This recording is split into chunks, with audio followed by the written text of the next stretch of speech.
Yo, what is up, everybody? It's your boy Soto here with the Autumn Windbags, back with another one. And special guest today, Mr. Sanjit T. Sanjit. What's going on, man? What's going on?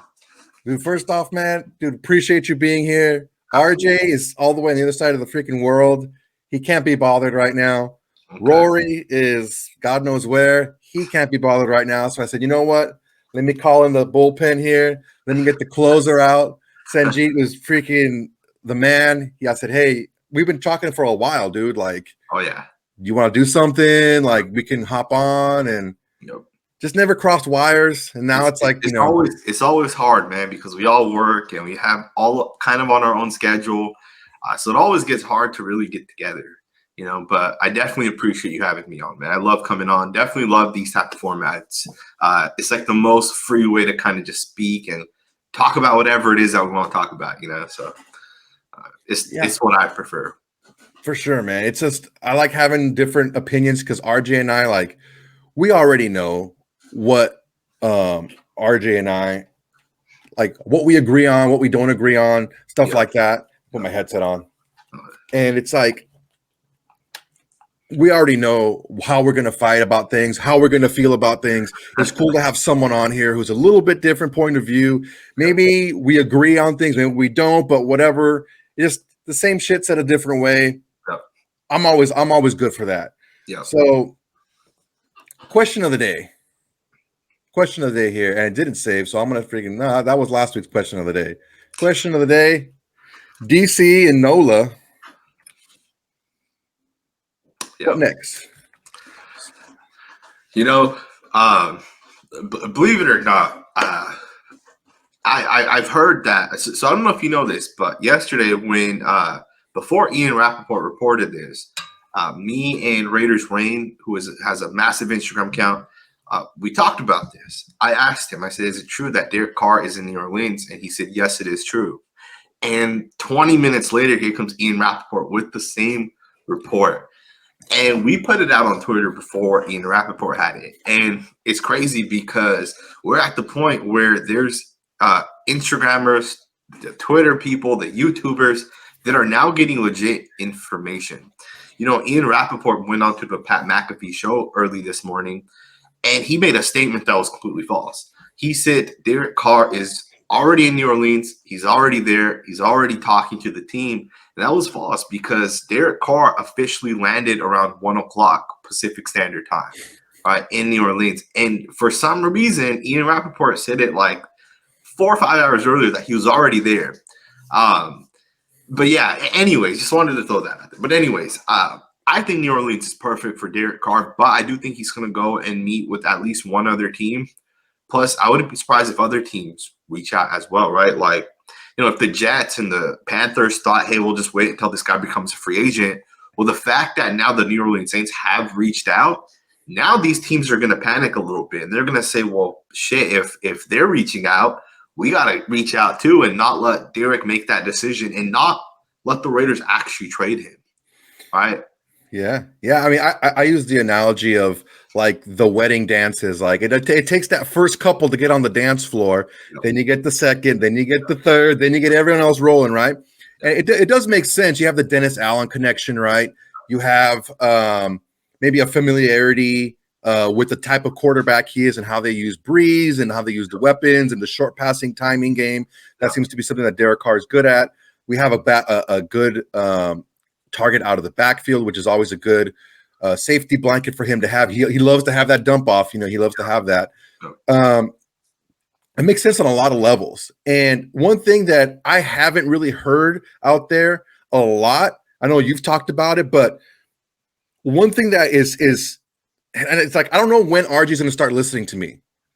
Like I told him, dude, RJ, why would the Raiders give Derek Carr permission to talk to anybody they want? Yep. It doesn't make any sense. Oh. It's like, here's how it's going to work. You're gonna get the people that you want to talk to. You're gonna talk about compensation. Then you're gonna say, okay, Derek, if you wish, you can talk to this team, and then let them handle it from there. Like the Raiders didn't put this together. They just said, okay, you can talk to the Saints, and then now it's up to you guys to make that happen, right?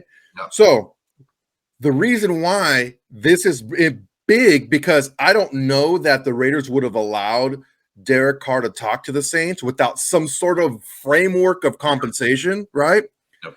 And I think even more so, the Saints would want to talk to Derek Carr because they are over the cap right now and they have to cut and restructure some shit before they even trade for him because they can't trade for him if they can't afford him. Exactly. No, there's a big part of this that people forget, right?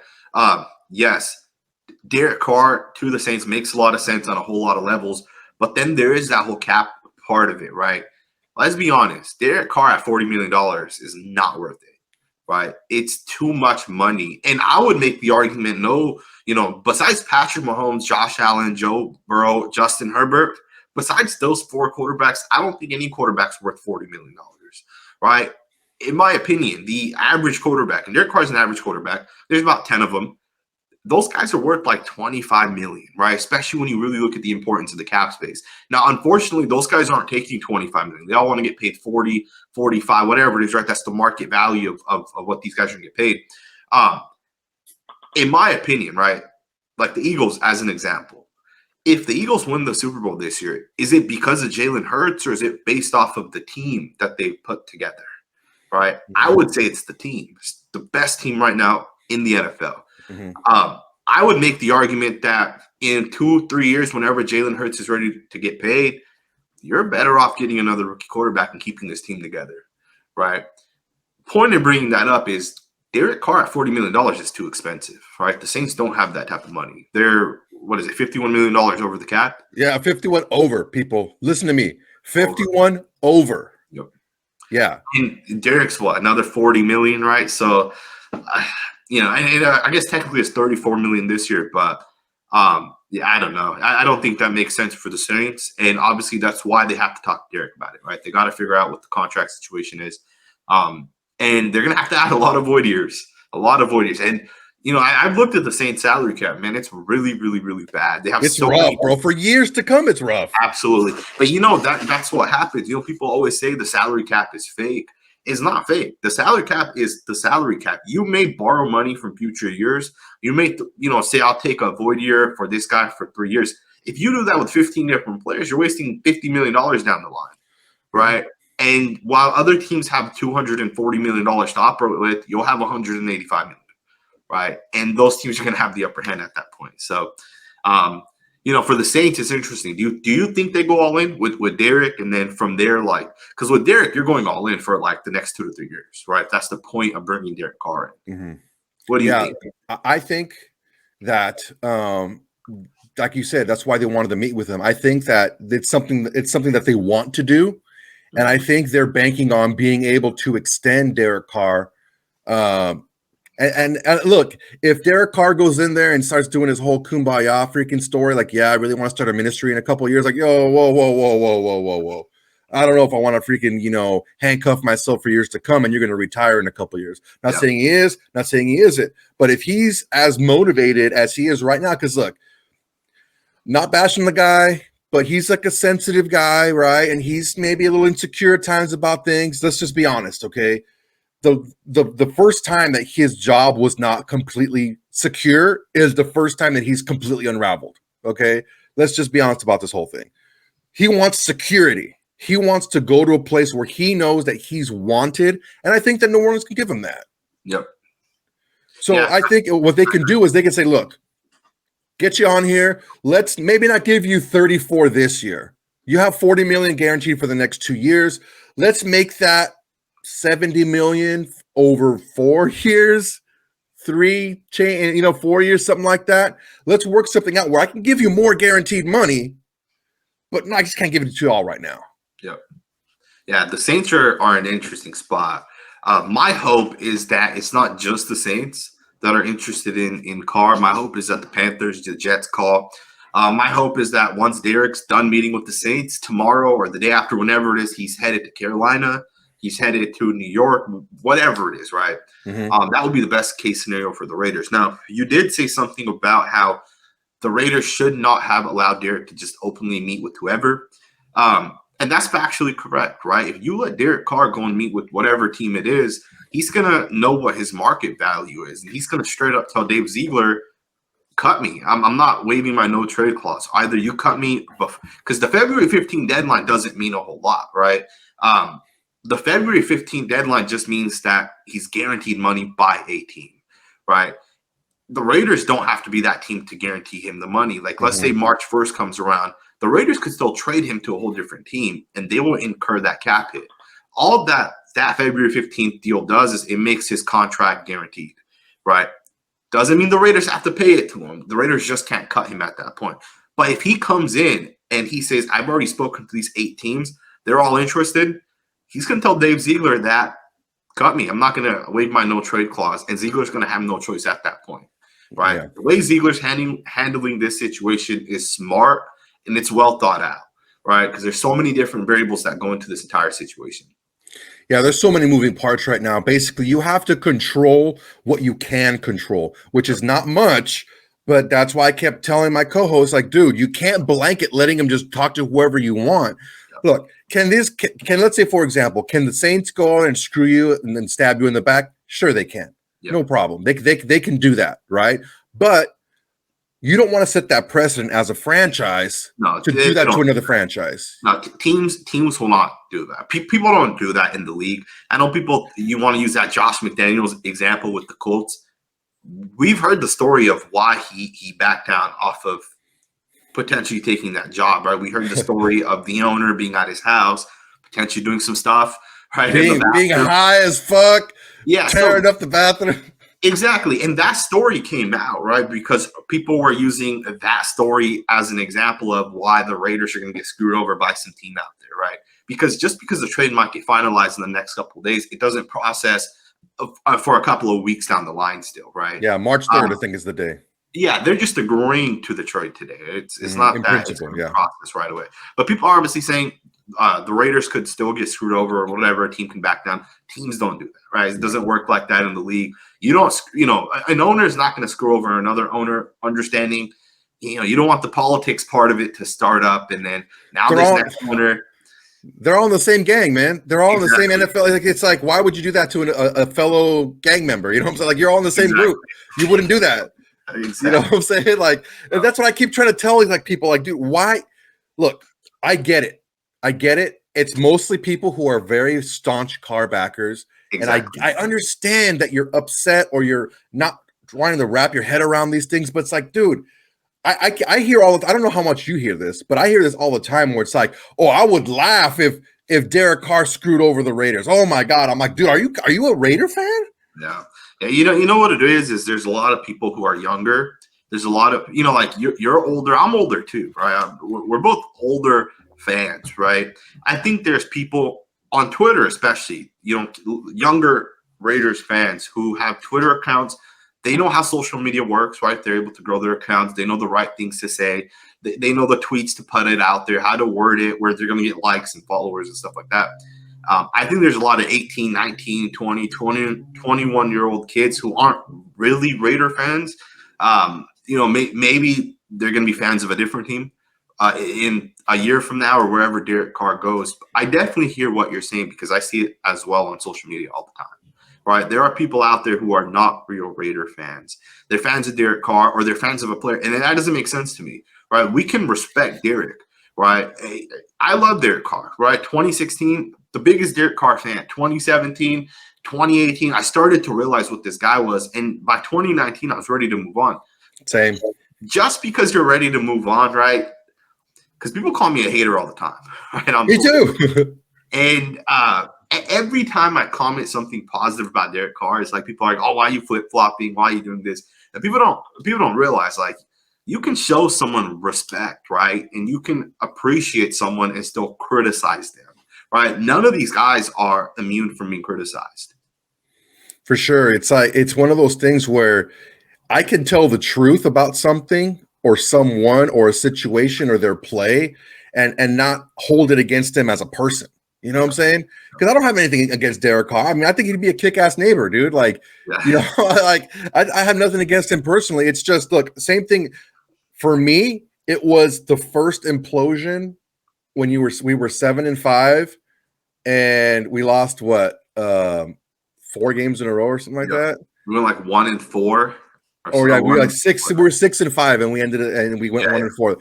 That was my first. I was like, you know what, dude? Look, I watched all this stuff on the in the 17 season, and I watched how he was just not playing them on, and like we're talking about him being a great leader, and I'm like, well, where was it when we needed it in 17, right? No.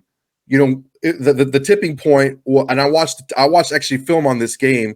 It was the week 13 matchup against the Chiefs. Both teams were 6-6. And we went 0-4 to end of the season, and the Chiefs went 4-0 to end the season. Yeah. And that game, I think Amari Cooper got one target the entire game. And I'm like, bro, what is going on here? Like, what are we doing? So same here. At the 19th season, that's when I kind of like, you know what, dude, this guy just isn't the guy. You know, he's there's something missing. There's a quote that I heard. It's like you can't escape from who you are. You can just hope to control it. And that's just, he is who he is. We are who we are. We have our vices. We have our virtues, right? And we just have to control them to because, I mean, if you're a helper, if you're a very helpful person, that can be a negative if you can't say no to people, right? So we have our virtues. We have our vices. Same thing. It's like you got to learn how to control it. And he is who he is, man. That's just how I feel about it. Yeah, I'm glad the Raiders are moving on. I look forward to the future.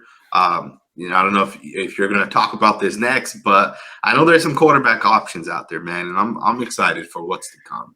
I mean, I don't. Maybe you're reading my mind, but I mean, there's a guy floating out there, maybe who was playing a little golf this weekend. Maybe liked a little. I think he kind of likes it. Yeah, I think he kind of likes. I mean. There are a lot more Raider fans spread out across the country and the world than there are Packer fans, I think. Oh, yeah, absolutely. So, I don't know, man. What do you think about the whole A-Rod thing?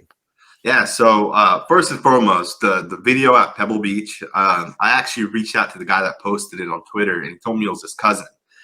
His name's King Angel, on Twitter at least, and then he told me it was his cousin that was at Pebble Beach. And Aaron Rodgers was walking, and the guy starts yelling Raiders, and this guy turns around and he smiles.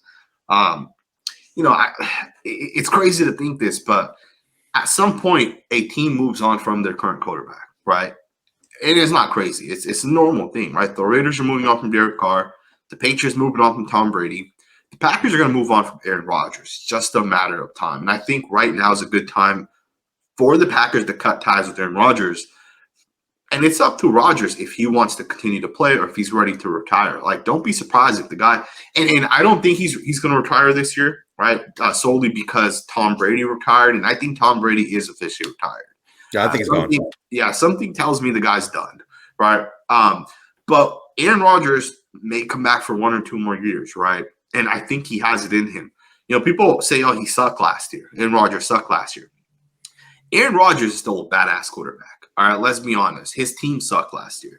That was the worst team he's had probably over the last 10 years, right? His weapons were bad. His defense was not as good. I think it's Joe Barry is the defensive coordinator of the Green Bay Packers. Yeah. Garbage. Absolute garbage.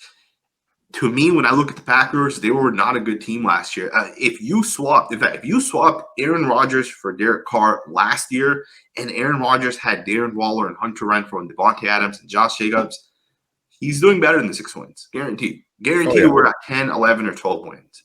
All right.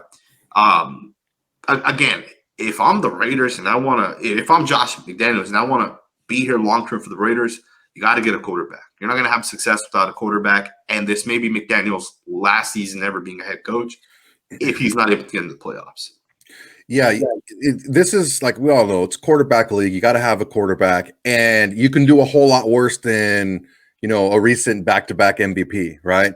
He had a rough year this year, but they were getting better towards the end of the year. They just ran out of time, man. They ran out of time. Yep. That's all it was. So you look at where we would have been had we had a more consistent. Does it have to be Aaron Rodgers? No, but a more consistent quarterback. So I highlight these 4 games: Arizona, Jacksonville, LA Rams, and Pittsburgh. We scored 6 points combined in the second half of those games. Yeah. All right. We didn't move the ball past the 50 against New Orleans, and Carr threw 3 picks, 2 in the fourth quarter against the Chargers the first game. Yeah. We're not going to have those implosions with Rodgers. And if he does throw 3 picks, he's also going to throw 3 touchdowns. That's fact, 100% fact. So, I mean, you could talk all you want about our defense, failing us at the end of these games and not holding on to leads, but it's like when you got a defense who's maybe a little bit lacking talent, right? Sure. And you keep throwing them back on the field because you keep going 3 and out. Yeah, you're gonna get tired. So you're less talented and you're tired. Yeah, you're gonna wear down. If you score 6 points in the second half of 4 NFL football games, the Chiefs score 6 points. Like, arguably they're gonna score 6 points every drive, right? Because that's the type of offense here. You can't score 6, and I know people are gonna say, "Well, the defense let these teams back into the game," but at some point, the offense has to score more than the 6 points. That's 1.5 points per game, right? You're not even scoring 1 point per quarter. That's ridiculous, right? There's no excuses for it, man. At the end of the day, you and I agree, and I think you and I are correct, right? Our offense failed us in those games, right? Defense is going to give up points. We don't have $125 million invested in the defense. We have $51 million invested in the defense. Our money was invested in Darren Waller, Hunter Renfrow, and Devontae Adams, and Derek Carr. Mm-hmm. Those are the guys that should have led us, not score 6 points in the second half of 4 combined games. I'm sure you can, because I did the math once too for a tweet. It was like 14 points in like 6 games combined in the second half, right? It was ridiculous. Offense has to score points at the end of the day. How many points did the Bengals and the Chiefs average this year? It has to have been close to 30 points. It was like 30 points, 29, 30 points a game. We should have been right there. We should have been a top 4 offense based off the investments we had on the offensive side. Quarterback's the most important position at the end of the day, right? It's not your D tackles. It's not your linebackers. It's not your running back. Your quarterback is the most important position at the end of the day. There's a reason why the playoff teams have the best quarterbacks, generally speaking, right? Well, yeah, man. And the thing is it's how the quarterback protects your team and how Aaron Rodgers understands. Okay, look, he understands the situation. He understands the flow of the game. Okay, look, this defense just gave us a stop, and we just went 3 and out before that. I can't go 3 and out again. Yep. So we need to get a couple of first downs. Screw the points. We need to get those guys off the field. We need to eat some clock up, and that smart quarterbacks that know what they're doing and who have savvy and who kind of know a better flow of the game know that, hey, scoring points on this drive maybe is not the most important thing. It's just getting a couple of first downs, moving the ball a little bit, sustain a couple of drives. Don't go for the home run ball. Because, I mean, look, we've seen the tape. People that say that Josh McDaniels has been sabotaging Carr in the second halves of these games, I'm like, there are players wide open that if Carr would step up and Carr would scan the field and not just docking on his primary, there were players wide open in these schemes. These are things that A-Rod is not going to do. A-Rod is going to find the open guy. Yeah, it's crazy because people are saying, Josh McDaniels did whatever to Derek Carr, but I mean, if that was true, wouldn't Josh McDaniels say, well, my job's on the line as well? Like, wouldn't that be common sense? That too, if you're going to be here for the next 10 years, let's just say, right, you have success, why would you lower the value of your quarterback? You could have gotten a first-round pick. Why would you sabotage him, right? Let's just be honest, man. The people that think that don't understand football, flat out. Let's just be honest, right? They don't understand business. They don't understand how business works. Yeah, it's common sense, right? Regardless of that, right? I think for the Raiders, you got to get your next quarterback. Rather that's Rodgers. Maybe Mark Davis throws some cash towards Tom Brady and brings him back, right? Gives him some of those under the payment, some payments under the table, the way he was with the Aces. You hear about that story? Yeah, man. You got that Vegas money, dude. You got to watch out. Yeah, I mean, whoever your quarterback is, you got to hit on the quarterback. That's what it comes down to. And you know what? I'm fine with taking a rookie, right? CJ Stroud, Bryce Young, I don't want Will Levis, but I'll take him as well. Whoever it is, Anthony Richardson, take a rookie. At least we have a little bit of hope for the next 2 to 3 years. At least we have something to look forward to. I enjoyed watching Jarrett Stidham more than I enjoyed watching the previous 5 weeks before that. Like, that is how our quarterback play has become, right? That's how our offense had became, right? It was very clear that this offense is just like, you look at the Patriots game. We got lucky against the Patriots. We should have lost that game, right? You look at the previous games before that, even the Seahawks game. Like, I believe we're up towards the end of the game, and I don't remember on the top of my head, but I believe they had to score 2 touchdowns to get back into the game, and I believe our offense let them back into the game, right? 3 and outs. And then on top of that, we didn't win because Derek Carr took us downfield. We won because Josh Jacobs called game, took it 86 yards to the house. Exactly, dude. So we went 3 and out with Derek Carr throwing 3-yard passes and an incompletion, right? And then we punted, and then Max Crosby saved us by making a superhuman play. And he was getting held, and he fought off the double team in the hold. He went and grabbed Geno Smith, and he threw the ball incomplete. Okay, they have to punt on a 3rd down. A big play for Crosby. And then the first play, freaking Jacobs takes it 86, houses it. That's the game. And then we're like, oh, yeah, another comeback win for Derek Carr. Like, come on, man. Let's just be honest about this. It is what it is. I'm just glad, man. We're moving forward. So let me ask you a question. Everyone's saying, it takes so long to find a quarterback. Chances are we're going to go through this cycle of not being able to get a quarterback. Quarterback purgatory is what I hear. Yeah, what do you think, man? What do you think? You think is it that hard to find a quarterback in, because I know 15 years ago it was hard finding a quarterback. But I feel like today there's so many different types of quarterbacks that you can get. Running quarterbacks weren't a thing. At least the way you look at guys like Justin Fields. Fields is going to be a really good quarterback next year, right? Lamar Jackson, a lot of success. I feel like in this era of football, there's way more quarterbacks available. Mm-hmm. I agree. Do you think we're going to find the quarterback like sooner, or do you think it's going to take us another 15 years to find the quarterback? I don't think so. And the thing is the one thing that we have to focus on right now is a older, maybe not so there. Al Davis is not drafting anymore. Yep. Okay.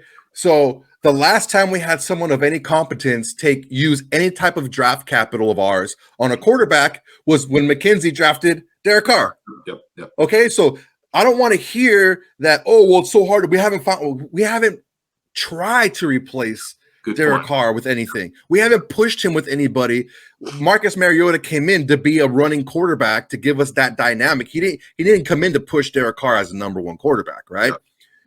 I mean, it's almost like when I did a draft, like a mock draft, and I kind of went in depth on the players. Yeah. I had us taking Richardson at 7 because the 3 quarterbacks were already taken during that mock.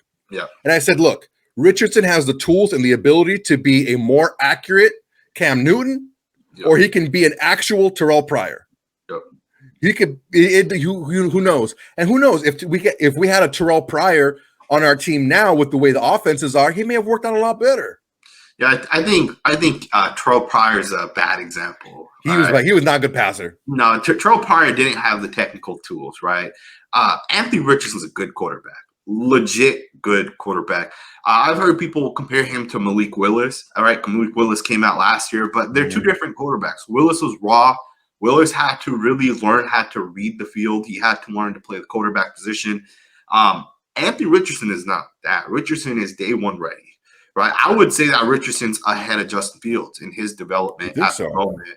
I personally think so. And again, I would take Richardson before I take Will Levis, right? I think Richardson's going to be the real deal. I don't know. Some people don't think Anthony Richardson's worthy of the 7th pick. Sometimes people are like, we'll take him in the 2nd round. The guy's not going to last to the 2nd round, right? Some team's going to take him.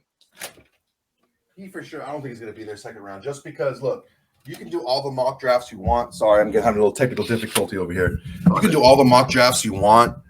Just like we're hoping for teams to like panic on Derek Carr during draft day, teams are going to panic and they're going to be like, look, maybe we have a pick number 35 or so. We don't know if he's going to be there. Let's just jump up and grab him at 22, right? Let's just jump up and do it, because ultimately, what does it matter? If he's your guy, it doesn't matter what you gave up to get him, right? And honestly, look, our first round picks, they haven't really panned out that well anyway. If we have to flip a couple to get Aaron Rodgers, I don't know. Look, that's a good segue, because I'm interested in hearing what because I have an opinion on this. I'm interested if we do go after Aaron Rodgers, what would you feel comfortable as compensation to the Packers to get Aaron Rodgers? So this is a very, very difficult part of the Rodgers situation. I personally would not give up multiple first round picks to get Aaron Rodgers. Right? If we're going to give up multiple first round picks, why not jump up into the draft and take the next quarterback, the young quarterback? Now, I get it. Aaron Rodgers gives you instant Super Bowl potential, right? If we get Aaron Rodgers, let's say we trade 2 first-round picks and 2 second-round picks for Aaron Rodgers, we're instantly in the Super Bowl conversation. We are going to be one of like 4 or 5 teams ready to compete for a Super Bowl. Plus, then at that point, we're going to start drawing our contracts up, short-term but long-term cap hits, right? In my opinion, I would not want to give up that much capital for Aaron Rodgers. If we can somehow get a second-round pick for Derek Carr, I would be comfortable giving up the first-round pick we have this year, right? Because we have to give a first round. Aaron Rodgers is still a good quarterback. I would be comfortable giving up a first-round pick and then potentially that second-round pick, whatever we get for Derek Carr. But if it's past that, it's just not worth it, right? Don't get me wrong. If it happens, I'm going to be all in on it, right? But personally, I think long-term is the way to build.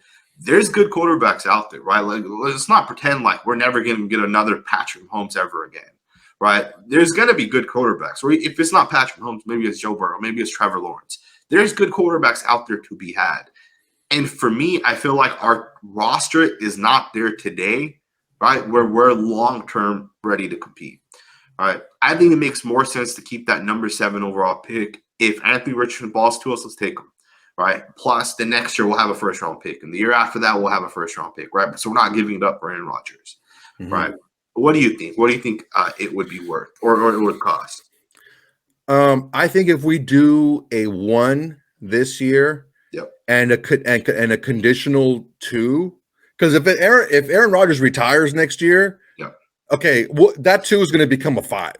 Yeah, you know what I'm saying? Like, we got to protect ourselves a little bit. Absolutely. But if he does come back, we'll give him what we gave for Devontae, a 1 and a 2. But we're not sure if Rodgers is going to play, so we'll give you a 1 and a 2. Because look, he's got a thick ass contract. I know there's some ways that we can maneuver that, but still, it's gonna hinder us moving forward. It wasn't the case with Devontae. We can set our own contract with him. So I think that. There's a lot of things, and I think that a lot of the ways that Aaron Rodgers handled his business, and still now, he talked about doing a 4-day, isolation darkness retreat. Yeah. So it's like, okay, look, he's not set on coming back. Yeah. All right, that's fine. Because of that, his value drops a little bit. I'm still going to give you the 1, respecting his play and his ability, but I got to protect myself with a conditional pick the second year. Yeah, I mean, one of the interesting things is going to be if, Aaron Rodgers could lower his own value if he wanted to, right? He can make himself more tradable by saying, hey, I'm not playing for the Packers again, right? I think it's time for me to move on. He would just have to come out and say that. The second he says that, what are the Packers going to do, right? He can retire if he wanted to. And the Packers are going to want to move him to a team. Like, the Jets aren't going to just reach out to the Packers and say, here's a first-round pick, give us Aaron Rodgers, because Aaron Rodgers has to agree to playing for the Jets because he can still just retire. Right? Yeah. The Jets would have just wasted a first-round pick. So for me, if I'm a team, if I'm Aaron Rodgers and I want to go to a team, you got to really think about it. Like, and obviously I get it from the Packers' perspective. They're going to want a first, a second, a third, whatever it is, right? They're going to want as much as they can possibly get. But the Packers also have Jordan Love, and they got to figure it out, right? We have to figure out what they have in him, Yeah, I mean, at one point they had this guy named Aaron Rodgers, right? And they didn't know if he was the future or not, and they rolled forward with it. And I think I like Jordan Love. I think he's a good quarterback. Obviously, we'll see if he can actually be that quarterback of the future. I find it hard to believe that he got drafted, 2018, I think was the year he got drafted, or was it 2019? 19. I find it hard to believe that you kept this guy around for this many years and you don't know if he's the quarterback or not, right? It's tough, man. It's a tough situation because you had that indecision with Aaron Rodgers and you wanted to win right away, and it's like you tried to push and you fell short in the playoffs. And it's like, okay, that's what you were trying to do, but now they're caught in between now. Now they're caught in the middle ground. Yeah. Where what do we do? What's the smart thing to do? It's like you gave up all those picks to get up and get Jordan Love. Like, you got to do something with it. Absolutely. It's a very, very interesting situation for Aaron Rodgers. The Raiders are in a similar situation with Derek Carr, so we'll see how it moves forward, man. I do think in the next week or two, we'll know about Derek Carr. Obviously, the 15th's coming around. Even with Rodgers, when does this 4-day retreat start? Has it already started?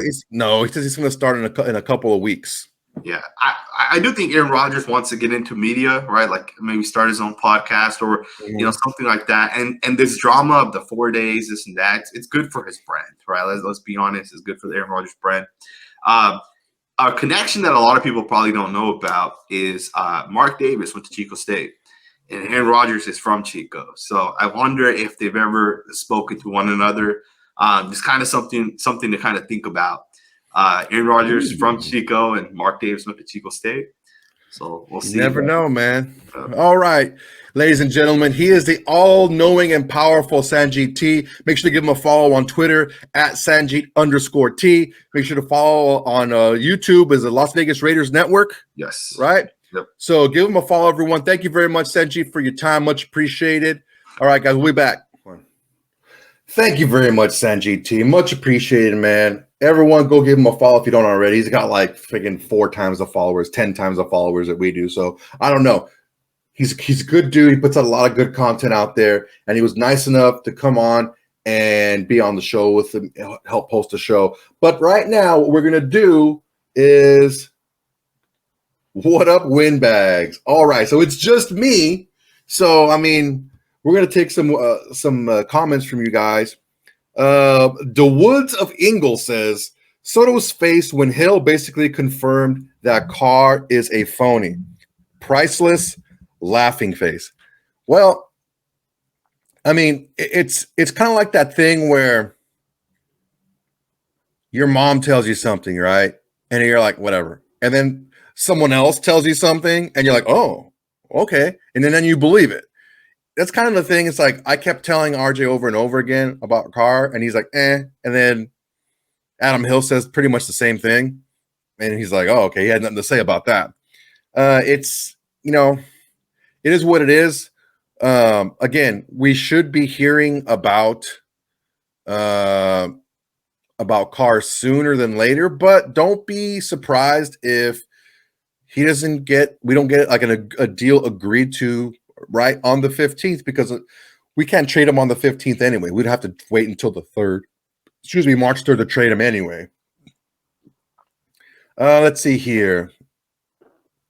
Another one is they recruit. London Raiders says they recruit better than Alabama. Soto's face, laugh, laugh, laugh, laugh. So if you guys don't know, our last episode we had Adam Hill on. He's the Nevada State Sports Writer of the Year for the Las Vegas Review-Journal. He was on as a good friend of the show, and we were talking about a gentleman's establishment in Las Vegas called the Ponderosa, I believe it's what it's called. And he said they recruit better than Alabama, so I'm gonna have to go check it out. Let's see here. Andrew Evenstar, listening from Barcelona. Let's go Raiders. Kinda glad we're not getting Tom. One of those things is, yeah, it would have been cool to have Tom Brady because of the attention. We're probably going to have a lot of primetime games. He still has some ability. But if you're looking for more of a long-term approach, a longer-term approach, Aaron Rodgers would be, I believe, a longer term, maybe not just 1 year, but you can get at least 2 years out of him, maybe even more. But yeah, man, it's so done and over with. I think he's retired, like Sanjeet said earlier. I think he's done, so we can move on from there. Good friend of the show, Big Bob Rutherford. Bob Rutherford says, Soto, loved your reactions, and I'm right there with you. Raiders, heart, love the Raiders. Yes. Yeah, man, Adam Hill's a good dude, man. Adam Hill has a lot of insight on things Raiders related because he not only does he cover them, but he talks to a lot of people that cover them. So maybe Hill is a little bit closer to the players, and someone else is a little closer to the executives. He has that open dialogue, and he's a really good dude where he's not going to reveal sources. So he gets a lot of info that he can't talk about, which is why he tells us, and then we talk about it, but we don't name any names because we just kind of like maybe say it as a part of like a maybe this is happening type of thing. But yeah, man, it's one of those things where the people, is you stay true to people, they stay true to you. We like to give you the best content here. Adam Hill definitely is a great big supporter of the show, and we appreciate him. All right, everyone. It's going to be a short show today. Sanjay came on for as long as he could, and I really appreciate his time. Make sure everyone like, comment, and subscribe. We can't do this without you. RJ is gone in Australia, I think. Rory is God knows where. But I'm still here holding it down for you guys. Appreciate you guys. Make sure to like, comment, subscribe. On the bottom corner here, hit that notification button. So whenever we drop something, you'll be the first to know, be the first to comment, and we can go a little bit back and forth and talk about some stuff, chop it up. Be on the lookout for some more videos with me because I might go on live a little bit more. But yeah, man, until next time, guys. Peace. Congratulations for making it all the way to the end of our video. If you want Darren Waller to catch 20 touchdown passes next season and for Max Crosby to have 30 sacks, go ahead and subscribe and click the next video.